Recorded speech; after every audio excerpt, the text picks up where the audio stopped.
Print और electronic media से जुड़े आप सभी साथियों का सबसे पहले हार्दिक अभिनंदन करते हुए आज के विषय का तो प्रवेश मैंने पहले करा दिया था, लेकिन अब जो महत्वपूर्ण बिंदु है उस पर हम चर्चा करना चाहेंगे कि जो आज पाखंड कर रहे हैं, जो झूठ फैलाने की कोशिश कर रहे हैं, उनका सच क्या है जनता को जानने का अधिकार है। बिहार में ये आम धारणा आरजेडी और कांग्रेस की ओर से बनाई जाती है कि उनके दबाव में जातीय सर्वे बिहार का हुआ और उनके दबाव में प्रधानमंत्री नरेंद्र मोदी जी ने यह निर्णय लिया, जबकि परत दर परत हम लोग खोल रहे हैं क्या यथार्थ है। 2019 में बिहार विधानसभा के अध्यक्ष विजय चौधरी जी थे। विजय चौधरी जी की अध्यक्षता में 2019 और 20 में जातीय गणना, उस समय सर्वे नहीं उसको कहा गया, जातीय गणना कराए जाने का प्रस्ताव सर्वसम्मति से पारित हुआ और वो सरकार एनडीए की थी। नीतीश कुमार जी के नेतृत्व में एनडीए की सरकार चल रही थी। स्पष्ट है कि भारतीय जनता पार्टी के साथ वो सरकार चल रही थी। और 2021 में जब यशस्वी प्रधानमंत्री नरेंद्र मोदी जी से बिहार के नेताओं का, सभी दलों के नेताओं का शिष्टमंडल मिला, उस समय भी बिहार में एनडीए की सरकार थी। जिस समय यह फैसला लिया गया, राज्य सरकार ने जब यह फैसला लिया, वो तारीख थी 10 जून, ये जून महीने में 2022 में। इस फैसले को लेने के समय भी एनडीए की सरकार थी। राष्ट्रीय जनता दल यहां अगस्त महीने में 2022 में नीतीश कुमार जी के साथ आई है। और जिस समय यह सर्वे 2 चरणों में पूरा हुआ, पूरा होने के बाद जब उसके जो आंकड़े थे उनके आधार पर बिहार में पिछड़ी जातियों के, अति पिछड़ी जातियों के लिए, अनुसूचित जाति जनजाति के लिए जो उनकी बढ़ी हुई आबादी थी, उसके आधार पर आरक्षण के दायरे को बढ़ाने का जब फैसला हुआ और आर्थिक दृष्टि से पिछड़े परिवारों को, 94 लाख परिवारों को चिन्हित किया गया, तो उनको मुख्यमंत्री लघु उद्यमी योजना से 2-2 लाख रुपए उनके एक एक सदस्य को दिया जाएगा। उस समय फिर से एनडीए की सरकार बन गई थी। यह फैसला एनडीए की सरकार ने, तो आरक्षण के बढ़े हुए दायरे को लेकर के जो फैसला लिया गया, राज्य सरकार ने जो लिया, वो भी उस समय एनडीए की सरकार थी। अब उस फैसले को पटना उच्च न्यायालय ने रद्द कर दिया। फैसले के लिए उस फैसले के अपील में हम लोग ऑनरेबल सुप्रीम कोर्ट के समक्ष गए। अभी उस पर निर्णय नहीं हुआ है। अब एक भ्रांति जो ये बार बार शेड्यूल 9 को लेकर के बातें करते हैं, इनका ये आरोप है कि अगर इनकी नीयत साफ होती तो शेड्यूल 9 में इसको शामिल कर लिया जाता। लेकिन संविधान विशेषज्ञों से हमारी खुली चुनौती है कि आरजेडी को अगर समझदारी नहीं है, कांग्रेस को समझदारी नहीं है, तो कॉन्स्टिट्यूशनल एक्सपर्ट्स की राय ले लें। जो नियम, जो भी कानून बने हुए कानून होते हैं या जो अधिनियम बनते हैं, उन्हें ही 9 शेड्यूल में 9वीं अनुसूची में शामिल किया जा सकता है। अब चूंकि ये कानून जब बना था, उस समय हम लोगों ने केंद्र सरकार से कहा 9 शेड्यूल में लेने के लिए, लेकिन तब तक इस कानून को तो पटना उच्च न्यायालय ने रद्द कर दिया, तो ये 9 शेड्यूल में हो ही नहीं सकता था। अब हम लोगों की उम्मीदें हैं ऑनरेबल सुप्रीम कोर्ट से। फैसला हम लोगों के पक्ष में, जिसकी अपेक्षा हम करते हैं, आ जाएगा तो निसंदेह 9 शेड्यूल में इसे शामिल किए जाने की दिशा में भी हम लोग प्रयास करेंगे। अब जो लोग ये सवाल खड़े करते हैं,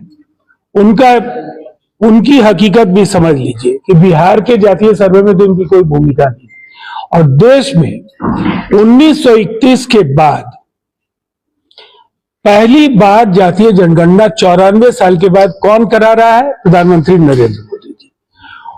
और इस बीच 58 वर्षों तक कांग्रेस की सरकार रही है केंद्र में। और ये जानना बहुत जरूरी है कि 2011 में जब जातीय जनगणना कराने का फैसला, जनगणना के साथ जातीय गणना कराने का फैसला कांग्रेस ने लिया, तो दरअसल वो जातीय गणना नहीं थी, वो एक सर्वेक्षण था, ACCC का वो एक सर्वेक्षण है जिस पर 48,000 करोड़ रुपए से ज्यादा उस सेंसस पर खर्च हुआ। और आंकड़े इसलिए सार्वजनिक नहीं कर पाई कांग्रेस कि तत्कालीन केंद्रीय गृह मंत्री पी चिदम्बरम ने इसकी मुखालफत की। कांग्रेस के अंदर एक बड़ा वर्ग था जो चाहता नहीं था कि आंकड़े सार्वजनिक हो, और इसीलिए 2011 से 2014 तक कांग्रेस सत्ता में रही, लेकिन वो नहीं कर पाए और 58 वर्ष में नहीं कर पाए। 4 पीढ़ियां पंडित नेहरू देश के प्रधानमंत्री रहे, इंदिरा जी देश की प्रधानमंत्री रही, राजीव गांधी प्रधानमंत्री रहे, और राजीव गांधी ने अपने संसदीय जीवन का सबसे बड़ा भाषण 1990 में दिया, और वो बड़ा भाषण था मंडल कमीशन की सिफारिशों को नहीं लागू करने के सवाल पर। उन्होंने जमकर जहर उगला था। तो राहुल जी को कोई नैतिक अधिकार नहीं है, और चौथी पीढ़ी के सबसे मजबूत कांग्रेस के नेता राहुल गांधी हैं। 2004 से 14 वो प्रधानमंत्री नहीं थे, लेकिन उस पार्टी के सबसे बड़े नेता कौन थे? राहुल गांधी और सोनिया गांधी। तो नहीं कर पाए। तो हमारा यह कहना है कि जिन राज्यों में राजद या समाजवादी पार्टी जैसी पार्टियां कहती हैं जातीय सर्वे को लेकर के तो दावा ठोकती हैं, तो 90 से 2005 में राज्य जातीय सर्वे करा सकते थे, ये तो नीतीश कुमार जी ने साबित करके दिखाया। तो वो क्यों नहीं कर पाया 90 से 2005 में? और 90 से 2005 में और 2005 से 2025 फर्क देखिए। पंचायती व्यवस्था, स्थानीय निकायों और सरकारी नौकरियों में जो महिलाओं के आरक्षण का फैसला, अति पिछड़े वर्ग का सृजन, महादलित जातियों के उन्नयन के लिए बड़े कार्यक्रम महादलित मिशन के जरिए बनाए गए, और लगातार समाज के कमजोर तबकों का सशक्तिकरण नीतीश कुमार जी ने करने का काम किया, और उसकी परिणति है जातीय सर्वे। ये एक घटना नहीं है, ये पूरी निरंतरता, ये पूरी क्रोनोलॉजी है कि सोशल जस्टिस के एक बड़े चैंपियन नीतीश कुमार हैं। और ये सबसे बड़ी बात है कि ये एक ऐसी जोड़ी है, एक तरफ यशस्वी प्रधानमंत्री नरेंद्र मोदी जी, दूसरी तरफ करिश्माई मुख्यमंत्री नीतीश कुमार जी। जब ये दो हैं तो निसंदेह इस कालखंड में ये काम होना ही था। इसीलिए अब राजद और कांग्रेस या समाजवादी पार्टी या जो भी ऐसे दल हैं, उनके लिए पीठ थपथपाने के बजाय उन्होंने जो गुनाह किया है पिछड़ी जातियों के साथ, अति पिछड़ी जातियों के साथ, दलितों के साथ, महादलितों के साथ, उस पर उन्हें अब हमारी चुनौती है कि अपना पक्ष स्पष्ट करना चाहिए। अब मैं आग्रह करूंगा राजेश जी से। संसद के सामाजिक समिति ने यह निर्णय लिया प्रधानमंत्री की अध्यक्षता में कि जनगणना के साथ साथ जातीय जनगणना आजाद भारत देश में कराया जाए, और यह निर्णय अस्थायी रूप से कैबिनेट में लिया गया है कि जनगणना, जातीय जनगणना किया जाए। आप देखे होंगे कि कांग्रेस में संसद में 2010 में मनमोहन सिंह के शासनकाल में बहुत जोरदार से उठा था कि जातीय जनगणना किया जाए। मनमोहन सिंह ने आश्वस्त भी किया था कि जातीय जनगणना होगी, लेकिन निर्णय क्या हुआ? कांग्रेस का 58-60 साल के शासनकाल में आप देखे होंगे कि कभी भी गरीब उत्थान, चाहे जातीय के बात के लेके, चाहे जातीय जनगणना के लेके कभी भी कोई भी काम नहीं किया। चाहे वो गरीब, चाहे बाबा साहब अम्बेडकर की बात हो, चाहे अति पिछड़ा का उत्थान की बात हो, चाहे गरीब की बेटा का आरक्षण देने की बात हो, चाहे दलित को बड़े पोस्ट पर बैठाने की बात हो, चाहे आदिवासी महिला को राष्ट्रपति बनाने की बात है। जो देखिए, धारा अनुच्छेद 246 के केंद्र के अंदर में आता है कि किसी राज्य में और देश में जातीय जनगणना खुद करा सकती है। तो ये तथाकथित जो राहुल गांधी और सोना के चम्मच पैदा लेके तेजस्वी यादव जो पैदा लिए हैं, जो कहते हैं कि अब हम लोग मांग उठाएंगे कि अति पिछड़ा के में भी अति पिछड़ा और दलित को भी आरक्षण दिया जाए।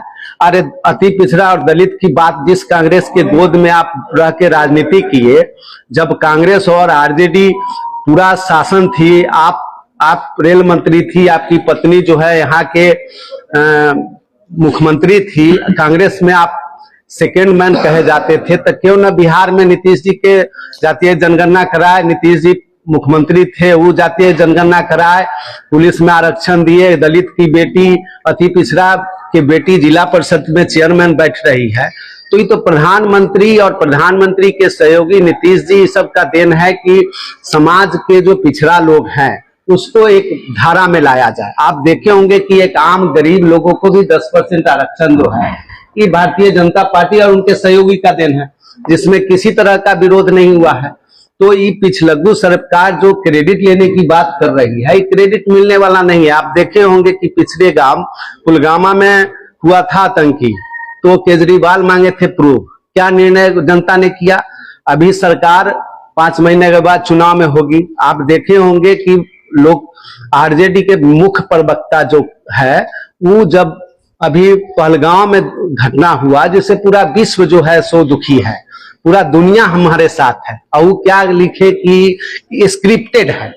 तो पूरा जवाब जो है सो यहाँ की जनता और बिहार की जनता इन लोगों की बुढ़िया बिस्तर इस बार समेट देगा। ये राम को गाली देने वाले हैं, ये विकास की गाली को देने वाले हैं। देखिए इतना बड़ा निर्णय, इसमें सामाजिक रूप से आर्थिक रूप से समाज जो है से पूरी तरह चेंज होगा। जातीय जनगणना जो हुई है उससे आम लोगों को क्या फायदा होगा? अरे भाई एक चीज बताइए, जो कांग्रेस और आरजेडी जो भांति फैला रही है, जो क्रेडिट लेने की बात कर रहे हैं, क्रेडिट आप भी ले रहे हैं, वो भी ले नहीं, हम लोग क्रेडिट नहीं लेते हैं। क्या अभी भीमराव अंबेडकर को भारत रत्न किसने दिया? जब दलित और पिछड़े की बात होती है तो नरेंद्र मोदी या नीतीश कुमार और रामविलास की ही बात होती है, दूसरे की बात नहीं है। लालू यादव क्या किए? अपना परिवार के बढ़ाए, कोई यादव के कहा किसी को बढ़ाए। वो लोग तो ताली बजाने में विश्वास करते हैं, घोटाला में विश्वास करते हैं।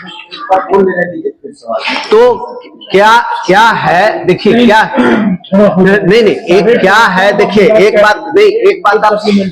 बात आप समझ लीजिए कि जातीय जनगणना से सामाजिक रूप से आर्थिक रूप से जो भ्रांतियां फैलाई जा रही है, जो छोटे दल और बड़े दल से, जो कांग्रेस कहती है कि कब होगा क्या होगा, 13,000 करोड़ की बजट है और हम लोग की सरकार में पैसा की कमी नहीं है, बजट का भी तैयारी कर लिया गया है, इसलिए बहुत जल्दी निर्णय हो जाएगा और एकदम सही जातीय जनगणना होगी।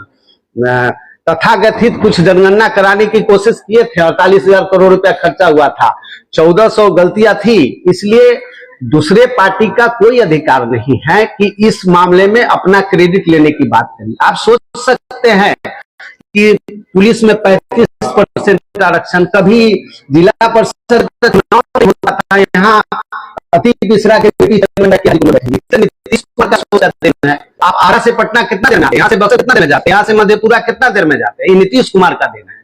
यहाँ पर कोई सांस लेता था क्या? गाड़ी कैसी चलती थी? यहाँ पर जो मेटाडोर गाड़ी चलती थी, हर 2 घंटा पर 2 आदमी के पीछ के रख देता था, विशेष समाज की गाड़ी चलती थी। चलता है यहाँ क्या है? सब समाज का राज है। और एक चीज मैं बता देता हूँ, आने वाला दिन में नीतीश जी का विकास, भारतीय जनता पार्टी का विकास, उपेंद्र जी का सोच, रामविलास जी का सोच, समाज का सोच, देख लीजिएगा 20% देंगे। जिस तरह केजरीवाल आके बनारस में चुनाव लड़ते थे ना, अभी बेटी की शादी में कहते थे मंदिर में करेंगे, 7 स्टार में शादी की है, और देख लीजिएगा कि आने वाले दिन में माँ बेटा और परिवार के समाज को 20 सीट पर समेट देगा। यहाँ जनता और हमारा कम से समेट के रख देगा, बढ़िया बना। कोई क्वेश्चन है तो माननीय विधायक जी है, बहुत बहुत धन्यवाद।